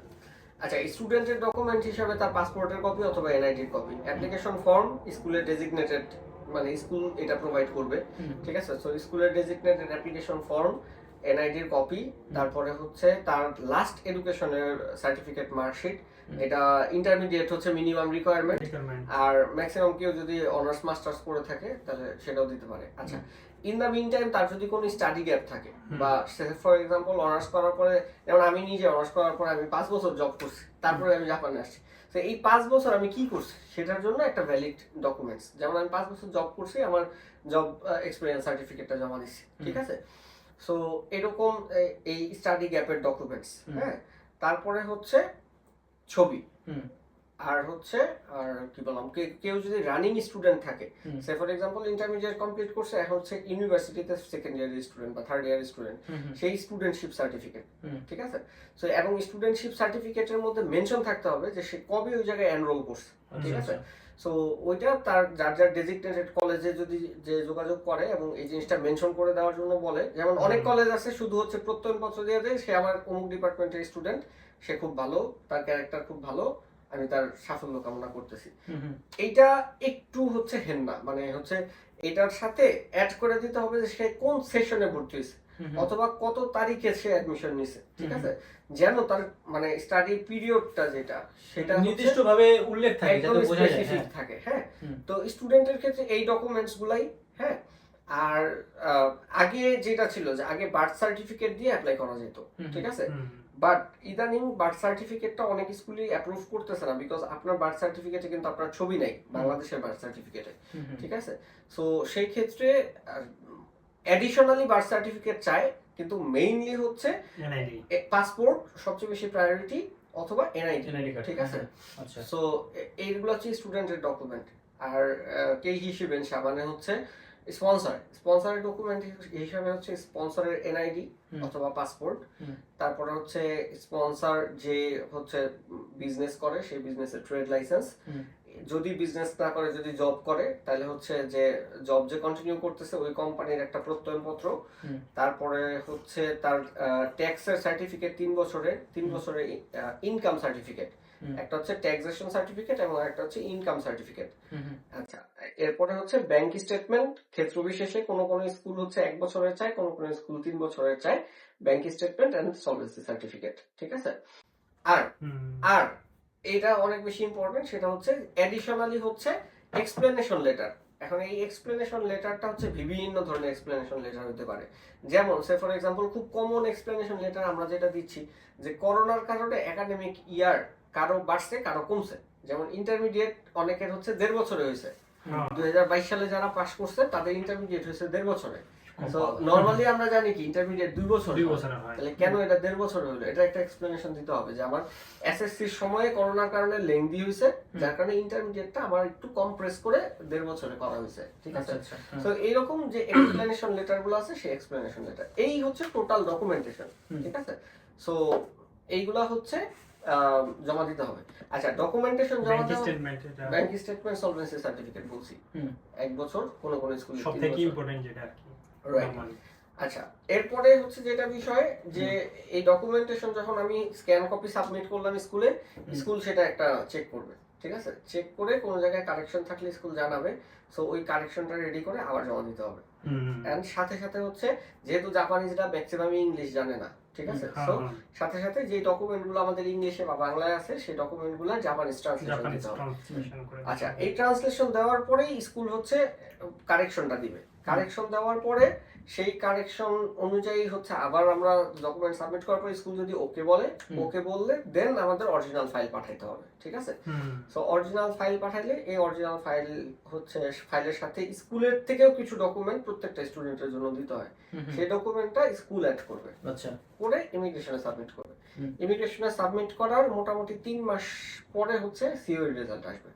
সিওই রেজাল্ট আসার পরে করণীয় হচ্ছে সিওই রেজাল্টের পর ইমিডিয়েটলি যেটা করা উচিত এবং প্রত্যেকটা স্টুডেন্টের উচিত যে হচ্ছে তার সিওই আসুক বা না আসুক কোন একটা ব্যাংকের সাথে কথা বলে নেওয়া, ঠিক আছে, টিউশন ফি পাঠানোর জন্য। কারণ সিওই আসার পরে টিউশন ফি পাঠানো নিয়ে আমরা অনেক প্যারা খাই, ঠিক আছে? সো কোনো না কোনো ব্যাংকে এই জিনিসটা কথা বলে নেওয়া উচিত যে আমার অমুক সময়ে আমার এত টাকা জাপানে অ্যাজ এ টিউশন ফি পাঠাইতে হবে। সো সেই ক্ষেত্রে যেন সিওইটা আসার সাথে সাথে স্টুডেন্ট ফাইল ওপেন করে সাথে সাথেই যেন টাকাটা পাঠায় দেওয়া যায়, কারণ এই টাকাটা যত তাড়াতাড়ি পাঠানো যাবে স্কুল তত তাড়াতাড়ি অরিজিনাল ডকুমেন্টগুলো ফেরত পাঠাবে সিওই সহ। অরিজিনাল ডকুমেন্টগুলো যত তাড়াতাড়ি ফেরত পাঠাবে আপনি তত তাড়াতাড়ি ভিএফএস এ ফাইল সাবমিট করতে পারবেন। এখন তো আর এমবাসিতে দিতে হয় না, এখন থার্ড পার্টি ভিএফএস গ্লোবালে হচ্ছে জমা দিতে হয়। সো সেক্ষেত্রে এই জন্য হচ্ছে কোনো একটা ব্যাংকের সাথে ডেফিনেটলি কথা বলে নেওয়া উচিত যে আমি অমুক সময় এত টাকা জাপানে পাঠাবো, সো আপনারা প্রসেস করতে পারেন কিনা। এটা আবার সব ব্রাঞ্চে হয়ও না অবশ্যই। তো সেই ক্ষেত্রে হচ্ছে এটা পাঠানোর পরে স্কুল অরিজিনাল ফাইল পাঠাবে। অরিজিনাল ফাইল পাঠানোর পর আরো বেশ কিছু একটা চেকলিস্ট আছে, ওই চেকলিস্ট সহ হচ্ছে ভিএফএস এ ফাইল জমা দিতে হবে। ভিএফএস এ ফাইল জমা দেওয়ার পরে ভিএফএস সেটা এমবাসিতে সাবমিট করবে। এমবাসি হচ্ছে আলটিমেটলি ভিসা ইস্যু করে আবার ভিএফএস রে দিবে, ভিএফএস আপনারা হচ্ছে ভিসা সাবমিট করবে, মানে আপনার পাসপোর্ট ফেরত দিবে। তো এই হচ্ছে টোটাল প্রসিডিউর। যখন ভিসা পাইলেন, ভিসা পাওয়ার পর স্কুলের সাথে কমিউনিকেট করে তারপরে হচ্ছে জাপানে চলে আসা। স্কুলের সাথে কেন কমিউনিকেট করতে হবে? বিকজ আপনি যখন আসবেন স্কুল আপনারে পিক আপ করবে এন্ড স্কুলের আরো প্রসিডিউর আছে। আচ্ছা, এই যে আর কয়েকটা প্রশ্ন আছে। ধরেন আপনি এপ্রিল সেশন চুজ করলেন অথবা অক্টোবর সেশন, এখন যে কোনো একটা সেশন শুরু করার কয় মাস আগে আপনার স্কাইপি টেস্ট বা অনলাইনে যে টেস্ট হয় অথবা ওই দেশে গিয়া ওরা স্কুল যাচাই বাছাই করে ওইখান থেকে স্টুডেন্ট বাছাই করলো, এটা কয় মাস আগে হয়? আচ্ছা, এটা হচ্ছে আচ্ছা ধরেন আপনি এপ্রিল সেশনে স্কাইপি টেস্ট বা ওদের স্টুডেন্ট যাচাই বাছাইয়ের যে টেস্টটা, এটা কখন হয়? আচ্ছা, সামনে আসতেছে আমাদের যে সেশন সেটা হচ্ছে এপ্রিল সেশন। এপ্রিল সেশনের জন্য স্কাইপি টেস্ট শুরু হবে। ম্যাক্সিমাম স্কুল করবে হচ্ছে আগস্টে, ঠিক আছে? আগস্ট সেপ্টেম্বরে হচ্ছে তারা স্কাইপি টেস্ট শেষ করবে আর অ্যাপ্লিকেশন সাবমিট হবে হচ্ছে আগস্ট সেপ্টেম্বর করার পরে অক্টোবর নভেম্বরের লাস্টে যে হচ্ছে আলটিমেটলি ফাইলটা সাবমিট হবে। তাহলে মোটামুটি কি আপনার স্কাইপি টেস্ট বলতে আমরা যে অনলাইন টেস্ট যেটা বলতেছি এটা মোটামুটি কি আপনার 8 মাস আগে হয়? 8 মাস আগে, হ্যাঁ 8 মাস আগে হয়। আর এর পরবর্তীতে আপনার স্কুলে স্কাইপি টেস্টে টেকার পরে কি স্কুলে ধরেন 8 মাস আগেই ফাইল পাঠাইলো, সিও বের হয় আপনার সেশনের কয় মাস আগে? 3 মাস আগে। 3 মাস আগে। এর পরবর্তীতে সিও বের হওয়ার পরে পরবর্তীতে কাজ হলো, যেমন এপ্রিলের সিওই বের হবে ফেব্রুয়ারিতে, ঠিক আছে? 2 মাস আগে বের হবে। আচ্ছা, সো এপ্রিলের সিওইটা বের হবে হচ্ছে ফেব্রুয়ারিতে। সিও বের হওয়ার পরে এরপরে কাজ হলো টিউশন ফি ও একটা ব্যাংকের মাধ্যমে টাকা পাঠাইলো, এর পরবর্তীতে এমবাসিতে দাঁড়াইলো, এরপরে ভিসা পায়া এরপরে জাপান আসলো, এটা টোটাল প্রসেস। এই ক্ষেত্রে এভারেজে আপনার স্কুল কোন ক্যাটাগরি অনুযায়ী বা কোন এলাকায় আছে এর উপরে অনেক কিছুর উপরে ডিপেন্ড করে আপনার টিউশন ফি তো আপ ডাউন করে। তো মোটামুটি ল্যাঙ্গুয়েজ প্রোগ্রামের টিউশন ফি এভারেজে কত? আপনি ধরেন টোকিওর একটা স্কুল এবং হিরোশিমার প্রত্যন্ত গ্রামের একটা স্কুল, এভারেজ করে যদি আপনি মোটামুটি একটা অ্যামাউন্ট বলেন। আচ্ছা, এটা আসলে ডিটারমাইন করাটা টাফ। এন্ড টিউশন ফির সাথে কোনো কোনো স্কুলে হচ্ছে হোস্টেল ফি মাস্ট থাকে, Attach থাকে। কোনো কোনো স্কুল হচ্ছে হোস্টেল ফি আলাদা থাকে, ঠিক আছে? স্টুডেন্ট চাইলে হোস্টেল নিতে পারে, চাইলে হোস্টেল নাও নিতে পারে। আর আমাদের বিজনেস কলেজের কথা যদি বলি, বিজনেস কলেজে কিন্তু হোস্টেল মাস্ট নিতে হবে, 6 মাসের মাস্ট। তারপর তুমি যদি আইসা যদি না থাকো তোমার এটা পরের বিষয়, পরে কিন্তু টাকা যখন বাংলাদেশ থেকে তুমি টাকা পাঠাবো তখন মাস্ট হচ্ছে পাঠাইতে হবে। হুম। সো ওকিনাওয়ার কিছু স্কুল আছে ঠিক এরকম, ওকিনাওয়ার 1 বছরের হোস্টেল তোমার মাস্ট নিতেই হবে, ঠিক আছে? সো এটা বলা টাফ, তারপরেও যদি অ্যাভারেজে বলি, সর্বনিম্ন আর সর্বোচ্চ রেঞ্জটা বলি, ঠিক আছে? সর্বনিম্ন হচ্ছে জাপানিজ ইয়েনে যদি বলি, ইয়েনে হচ্ছে 6,50,000 ইয়েন থেকে হচ্ছে টিউশন ফি শুরু হয়, 1 বছরের। 1 বছরের টিউশন ফি উইদাউট হোস্টেল, হুম, 6,50,000, ঠিক আছে? আর যদি ম্যাক্সিমাম বলি, যেমন টোকিওর ওদিকের যে রাষ্ট্রগুলো, ওগুলাতে একটু কস্টলি, ওগুলাতে দেখা যায় যে 10,000 ম্যাক্সিমাম 10 লাখ 11 লাখের মতো থাকে। মানে এটা আসলে ডিপেন্ড করে স্কুলের উপরে, যে স্কুলের উপর depend করে। ওদের টিউশন ফি কত এবং ওর সাথে এডিশনাল আপনার ডরমিটরি ফি হুম। অথবা আনুষঙ্গিক আপনার এইখানে আচ্ছা, এটা যে হচ্ছে দূর- এটা আমি একটু বলে দেই, এটা বললে অনেক এজেন্সি হয়তো বা আমার অ্যাম্বিভ্যালেন্ট যাবে যদি আমি সেম ট্র্যাকের মানুষ, বাট তারপরেও জিনিসটা হচ্ছে while it is a customer service, আমার কাস্টমারের জানার অধিকার আছে, হ্যাঁ? অবশ্যই। সো দ্য থিং ইজ যে আপনি যেই স্কুলে যাচ্ছেন সেই স্কুলের ওয়েবসাইট অ্যাড্রেসটা অবশ্যই এজেন্সির থেকে নেবেন, ঠিক আছে? কারণ প্রত্যেকটা স্কুলের ওয়েবসাইটে তার টিউশন ফি কত সেটা হচ্ছে দেওয়া থাকে। হ্যাঁ, এবার একটা কথা আছে, সেটা হচ্ছে কি যে অনেক স্কুল হচ্ছে ওয়েবসাইট আপডেট করে না, ঠিক আছে? সে ফর এক্সাম্পল 2 বছর আগে যেটা ছিল ওইটাই আছে, বাট কথা হচ্ছে কি 2 বছরে তার টিউশন ফি যদি বাড়ায় ইন কেস, ঠিক আছে, খুব বেশি বাড়াবে না, বা আপনি একটা আইডিয়া পাবেন অ্যাকচুয়ালি যে হচ্ছে টিউশন ফি পারপাসে আপনার থেকে কত টাকা স্কুল নেবে, টাকা বাড়তে পারে, ঠিক আছে? স্কুল কত টাকা হচ্ছে আপনার কাছ থেকে টিউশন ফি নিচ্ছে, এটা আপনি স্কুলের ওয়েবসাইট থেকেই ইনফরমেশনটা পাবেন। সো এজেন্সি থেকে ডেফিনেটলি আপনি স্কুলের ওয়েবসাইটটা হচ্ছে নিয়ে নেবেন, হ্যাঁ, দ্যাট ইজ দ্য পয়েন্ট। এই জায়গায় আপনি যে পয়েন্টটা বললেন, এই সমস্যাটা তো তখন হয় যখন এজেন্সি বা যার মাধ্যমে কাজ করতেছে এ বলতেছে টাকাটা তুমি আমাকে দাও, আমি স্কুলে দিয়ে দিতেছি। এই ক্ষেত্রে কিন্তু কাজচাপ করার ঝামেলা আছে। কিন্তু আমার মনে হয়, বা আপনি যেহেতু কাজবাজ করতেছেন বা আমিও যেহেতু ব্যাংকের মাধ্যমে টাকা পাঠাইছি, এইটাই তো সেই ওয়ে বা এইটাই তো হওয়া উচিত যে তুমি কারো মাধ্যমে হাতে হাতে টাকা না দেয়া, তুমি তোমার টাকা তুমি টিউশন ফিটা তোমার স্টুডেন্ট ফাইল খুলে এর মাধ্যমে তুমি টিউশন ফিটা পরিশোধ করো। এই ক্ষেত্রে আজকে একটা কথা বলি, আজকে মানে রাইট নাও, ঠিক আছে, আমার একজন স্টুডেন্ট থাইল্যান্ড আছে, আমার না ঠিক মানে যাই হোক যে কোনো ভাবে আমি তার মধ্যে ইনভলভ হয়েছি, এয়ার টিকেট আমার থেকে নিছে।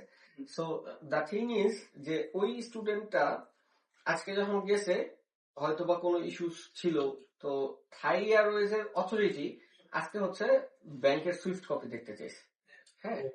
সো মানে নর্মালি হয় কি যে আপনার এয়ারলাইন্স এর সাথে আপনার সম্পর্ক কি, যে আপনি হচ্ছে এয়ার টিকেটের টাকা দিচ্ছেন কিনা, এন্ড আপনার ভিসা আছে কিনা, পাসপোর্টের ভ্যালিডিটি আছে কিনা, ঠিক আছে? এন্ড যদি ট্রানজিট রিলেটেড কোনো প্রবলেম না থাকে, যেমন অনেক দেশে আপনি ট্রানজিট নিতে গেলে বা লং টাইম ট্রানজিট নিতে গেলে ট্রানজিট ভিসা লাগে, ঠিক আছে, বাট অনেক দেশে এটা লাগে না।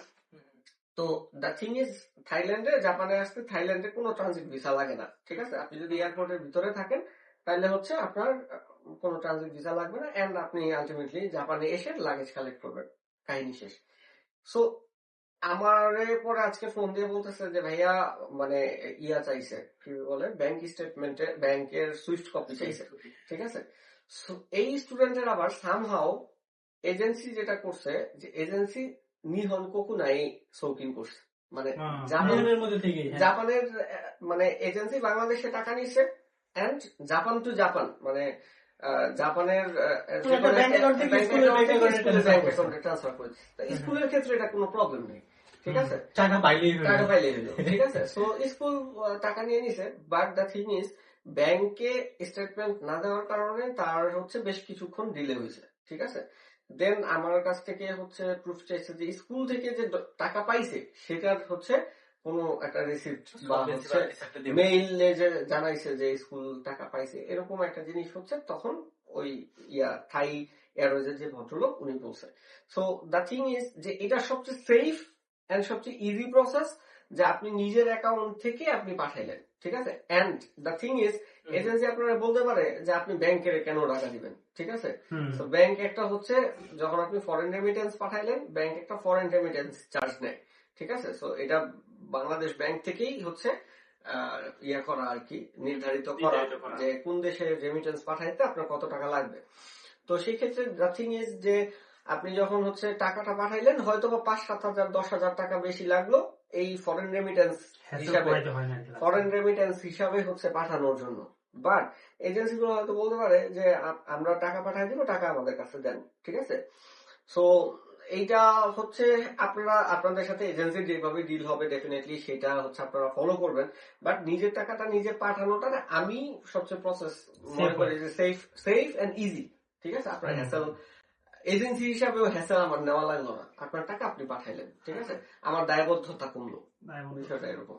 এই জায়গায় আপনার অন্য একটা কোশ্চেন হলো, আপনার ব্যাংক স্টেটমেন্ট ডকুমেন্টের মধ্যে এইটা তো খুব গুরুত্বপূর্ণ একটা জিনিস। হ্যাঁ, অধিকাংশ বাংলাদেশের যারা আছে এদের মানে ব্যাপারে একটু অন্যরকম শোনা গেল যে ফেক ডকুমেন্ট বা অনেক ম্যানিপুলেট করার কারণে জিনিসটা এলোমেলো হয়ে যায় বা এইখানে এসে আটকায় যায়। তো এই ক্ষেত্রে ব্যাংক স্টেটমেন্টারে ও কিভাবে স্বচ্ছ রাখতে পারে এবং এর পাশাপাশি ও কত অ্যামাউন্ট রাখলে মোটামুটি ধরেন এখন 2025 সাল চলতেছে, এই অনুযায়ী ও ভিসা পাওয়ার চান্স বা এই জিনিসটা সেফ বলে আপনার কাছে মনে হয়? আচ্ছা, এখন ব্যাংক স্টেটমেন্ট আসলে আমরা সবচেয়ে বেশি যে সাফার করি যে এই প্রবলেমটার কারণে বা বাংলাদেশ থেকে সিওই রিজেক্ট হয় সবচেয়ে বেশি যেই কারণটাতে, সেটা হচ্ছে ব্যাংক স্টেটমেন্ট, ঠিক আছে। তো এখন কথা হচ্ছে ব্যাংক স্টেটমেন্টে জাপানিজরা কি দেখতে চায়, ঠিক আছে। আপনি একদিনে 20 লাখ টাকা ঢুকে ব্যাংক স্টেটমেন্ট দিলেন, জাপানিজরা এটা দেখতে চায় না। জাপানিজরা দেখতে চায় ফান্ড ফরমেশন প্রসেস। এবং ব্যাংক স্টেটমেন্ট যে ডকুমেন্টটা ইমিগ্রেশনের মানে ওয়েবসাইট এন্ড ইমিগ্রেশনের যে ডকুমেন্টেশন গুলো আছে সেখানে যেটা লেখা, সেইখানেও কিন্তু bank statement, bank solvency certificate এইভাবে লেখা নাই। লেখা হচ্ছে যে ফান্ড ফরমেশন প্রসেস, আপনার ফান্ডটা কিভাবে ডেভেলপ হইতেছে সেটা, ঠিক আছে। সো আপনার দেখা গেছে কি যে প্রত্যেক মাসে আপনি যে বিজনেসটা দেখা দিতেছেন যে আপনি এই বিজনেসটা করতেছেন, বিজনেস থেকে কিছু টাকা ঢুকলো, কিছু টাকা বের হলো, কিছু টাকা বাড়তি থাকলো, মানে কি যে আপনার এত টাকা ইনকাম, এত টাকা খরচ, এর মধ্যে আপনার সেভিংস এত টাকা, ঠিক আছে। সেটা কোনো কোনো স্কুল 1 বছরে দেখতে চায়, কোনো কোনো স্কুল 3 বছরে দেখতে চায়, ঠিক আছে। সো সেইটা হচ্ছে আপনি যখন হচ্ছে প্রিন্ট করে নিয়ে আসলেন, তো ওই জিনিসটা হচ্ছে কি যে জিনিসটা নাগারে থাকতে হবে, লেংদি হতে হবে, যে হচ্ছে যে আপনার কিছু না কিছু ট্রানজেকশন প্রত্যেক মাসে আছে, ঠিক আছে। একবারে অনেক টাকা ঢুকে গেল বা একবারে অনেক টাকা বের হয়ে গেল এরকম ডকুমেন্ট জাপান ইমিগ্রেশন নর্মালি দেখতে চায় না। হ্যাঁ, এখন কথা হচ্ছে প্রবলেমটা কোন জায়গায়। প্রবলেমটা হচ্ছে যে আমরা তো 2 বছর আগে থিঙ্ক করি নাই যে আমরা 2 বছর পরে জাপানে যাব। যে ছেলেটা আজকে ইন্টারমিডিয়েট পড়তেছে, সে তার এখনো চিন্তা ভাবনা কি আমি ঢাকা ইউনিভার্সিটিতে পড়বো, এখন তার চিন্তা ভাবনা কি আমি বুয়েট মেডিকেলে পড়বো, ঠিক আছে। সো সে যে জাপানে আসবে এই চিন্তা ভাবনা কিন্তু নাই। এই চিন্তা ভাবনাটা তার কখন আসে, যখন হচ্ছে সে বাংলাদেশে পাবলিক ইউনিভার্সিটিতে চান্স পাইলো না, এখন হয় প্রাইভেটে নাইলে হচ্ছে জাতীয় বিশ্ববিদ্যালয়ে পড়তে হবে, ঠিক আছে। তো এই সময়টাই কিন্তু তখন মানুষজনের মাথায় আসে যে দেখ বাংলাদেশে প্রাইভেট ইউনিভার্সিটিতে অনেক কস্ট, এই কস্ট দিয়ে আমি জাপানে চলে যেতে পারি, ঠিক আছে। সো এবং জাপানে যাওয়াটা বেটার, কারণ বাংলাদেশে অনেক কস্ট দেওয়ার পর আমি একটা সুইটেবল জব পাবো কিনা সেটা আমার সম্ভাবনা নাই। কিন্তু এই সেম টাকাটা ইনভেস্ট করে আমি যদি জাপানে যাই, 2 বছর নিহঙ্গ গাক্কু, 2 বছর সেমন গাক্কু করার পর আমি ডেফিনেটলি একটা জব পাবো, ঠিক আছে।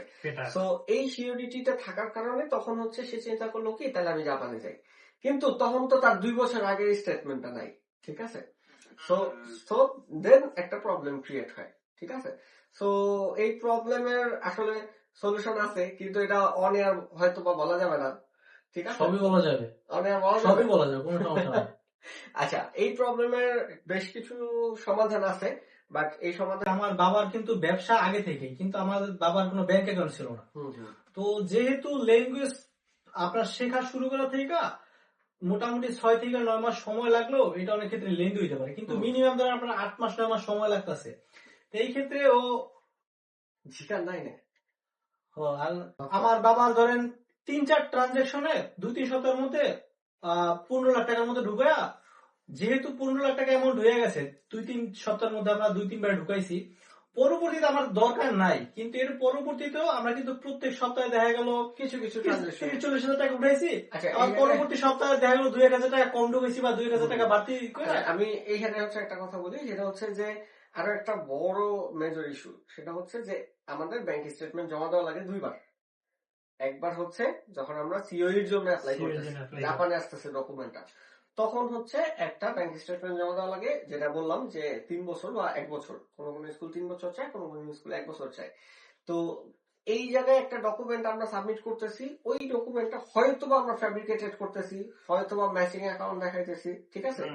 সো সেক্ষেত্রে হয় কি যে ওইটা ইমিগ্রেশন বাংলাদেশে জাপানি ইমিগ্রেশন যেইভাবে দেখতে চায়, আলটিমেটলি আমরা গোলটা থাকে যে সেইভাবে করে ডকুমেন্টটা জমা দেওয়া, ঠিক আছে। সেটার জন্য কিছু ইলিগ্যাল প্রসেস হয়তো বা আমাদের ফলো করতে হয়, ঠিক আছে। সো এটা গেল একটা বিষয়।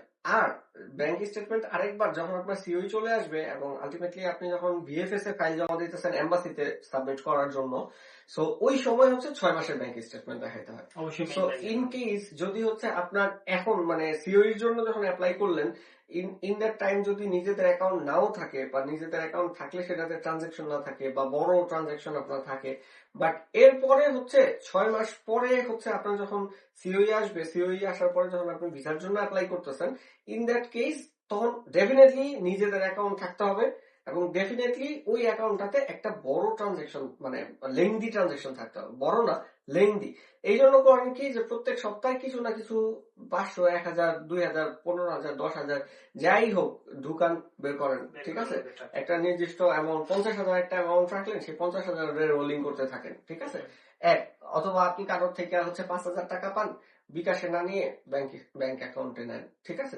তো এইভাবে করে দেখা যায় কি যে আপনার ট্রানজেকশনটা বাড়ানো, যখন আপনি এম্বাসিতে যাবেন বা এম্বাসিতে নাও যাওয়া লাগতে পারে, বিএফএস ফাইল জমা দিলেন, বিএফএস এম্বাসিতে সাবমিট করলো, আবার আপনি ভিসা পেয়ে গেলেন। তো ওই সময়টায় যে ব্যাংক স্টেটমেন্ট সাবমিট করতে হয়, এটা ডেফিনেটলি নিজের স্পন্সরের ব্যাংক অ্যাকাউন্ট হচ্ছে জমা দিবেন এবং হচ্ছে ডেফিনেটলি ওইখানে 6 মাসের ট্রানজেকশন রিকোয়ারমেন্টই আছে, চেক লিস্টে আছে 6 মাসের ট্রানজেকশন।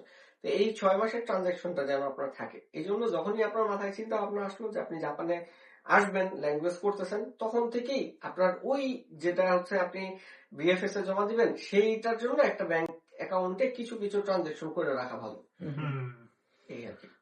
তাহলে মোটামুটি আমরা একটা ধারণা পাইলাম প্রসেসিং এর। এখন এইখানে আর একটু ছোট করে যদি বলতেন যে আপনার ল্যাঙ্গুয়েজ শেখা, এরপরে document process, embassy, tuition fee, ওর পরে ওর হোস্টেলের যে ফি, আসার পরে ওর কিছু টাকা নিয়ে আসতে হবে, টোটাল মিলে একটা লোকের মোটামুটি, এরপরে এজেন্সির খরচ আছে, সব মিলে এভারেজে কত টাকা খরচ হতে পারে বাংলাদেশি টাকায়? আচ্ছা, এই খরচটা ডিপেন্ড করে হচ্ছে অনেকটাই ডিপেন্ড করে হচ্ছে টিউশন ফির উপরে, ঠিক আছে। সো এভারেজ একটা অ্যামাউন্ট বলেন। এভারেজ হচ্ছে যদি আমি বলি যে যদি কেউ 11 লাখ টাকা বাজেট করে, ঠিক আছে, সো 11 লাখ টাকা হচ্ছে জাপানে আসা পর্যন্ত ওকে, ঠিক আছে। বাট এখন কে কতটুকু আনবে এটা তো আসলে সম্পূর্ণ নিজের ব্যাপার। বাট জাপানে আসার সময় আপনার এখন মাইন্ডসেটটা নিয়ে আসতে হবে মোটামুটি যে আপনি 2 মাস হচ্ছে জবলেস থাকবেন, 2 মাস পরে জব পাইলেন, তৃতীয় মাসের লাস্টে যায় আপনি স্যালারি পাইলেন, ঠিক আছে। সো 3 মাস আপনি জবলেস থাকবেন, সেটার জন্য মোটামুটি আপনার 1,20,000 ইয়েনের মতো আমার মনে হয় যদি কেউ নিয়ে আসে তাহলে কোয়াইট এনাফ। আচ্ছা, এখন কথা হচ্ছে যে অনেকেই এই জায়গাটায় হচ্ছে একটা জিনিস বলে কি যে ভাই এত টাকা নিয়ে যাবো। ভাই যদি আপনি ইন দা মিন টাইম তাড়াতাড়ি জব পায়ে গেলেন, তাড়াতাড়ি হচ্ছে জব পায়ে গেলে তো হচ্ছে আপনি যখন নিজে ইনকাম করা শুরু করলেন, আপনার কাছে যদি টাকা বাড়তি থাকে আপনি বাসায় দিয়ে দিতে পারতেছেন, সমস্যা তো নাই, ঠিক আছে। সো এটা হচ্ছে বিষয়। তাহলে যে অ্যামাউন্টের ব্যাপারটা হলো আপনার, এটা আসলে নির্দিষ্ট করে বলা অসম্ভব, কারণ টিউশন ফি কোন এলাকায় থাকতেছে এটা আসলে এর লাইফস্টাইলের উপর অনেক কিছু নির্ভর করে। তো মোটামুটি থেকে 10 থেকে 12 লাখ টাকা যদি আপনার বাজেট থাকে, মোটামুটি মানে কভার করতে পারবেন বলে মনে হয়। তো আজকের পডকাস্টটা আমরা নিজে শেষ করি মোটামুটি এই সময়ের মধ্যে। এর মূল ব্যাপার হলো কি, জাপানে আসলে সময় না ধরে যদি আপনি চলেন খুবই প্যারা। এই যে আমাদের ভাই এর হলো 11টা থেকে একটা ইউতেই আছে, যার কারণে না গেলেই না। তো আজকে আমরা চেষ্টা করছি এই সময়ের মধ্যে যতটা ম্যাক্সিমাম আপনাদের ইনফরমেশন শেয়ার করা যায়। তো পরবর্তীতে আমরা এই পডকাস্টেরই দ্বিতীয় একটা পার্ট করব, এইখানে থাকবে আপনার প্রসেসিং এর ক্ষেত্রে যে ডকুমেন্ট গুলো আছে এইগুলো আপনি কিভাবে তৈরি করলে অথবা আপনি কিভাবে যাচাই বাছাই করলে ডকুমেন্টেশনটা আপনার যাতে 100% থাকে, অথবা সিওই পাওয়ার আপনার চান্স যাতে বাইরে যায়, এর পরবর্তীতে কোন স্টেপে কত খরচ হইতে পারে এইটার আমরা বিস্তারিত একটা ধারণা দিব। এরপরে আপনার জাপানে আসার সময় কোন ধরনের জিনিসপত্র আপনার মাথায় রাখা উচিত অথবা কি কি জিনিস নিয়ে আসা উচিত এই ব্যাপার। অন্য ব্যাপার হলো আপনার স্কুল সিলেক্ট করা বা আনুষঙ্গিক যে ব্যাপারগুলো আছে এগুলো নিয়ে এটা আমরা দ্বিতীয় একটা পার্ট করব।